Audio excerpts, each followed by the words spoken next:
ഡൽഹിയിൽ എങ്ങനെയാണ് BJP അധികാരത്തിൽ വന്നത്? കോൺഗ്രസിൻ്റെ നിലപാടാണ്.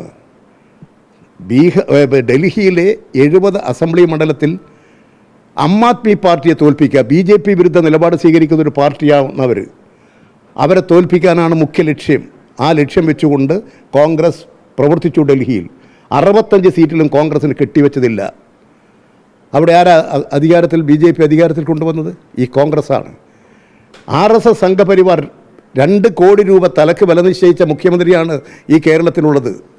ആ മുഖ്യമന്ത്രിയെക്കുറിച്ച് RSSുമായിട്ട് ബന്ധമല്ലേ, BJPയുമായിട്ട് ബന്ധം? അത് കോൺഗ്രസിനെ പറയാൻ സാധിക്കൂ. അവരുമായിട്ടാണ് ബന്ധങ്ങളുള്ളത്. അവർക്കേ അത് പറയാൻ കഴിയൂ. ഒരു മുഖ്യമന്ത്രിയുടെ തലക്ക് വില നിശ്ചയിച്ച് പരസ്യ പ്രഖ്യാപനം നടത്തിയിട്ടുള്ള രാജ്യമാണ് ഇന്ത്യ.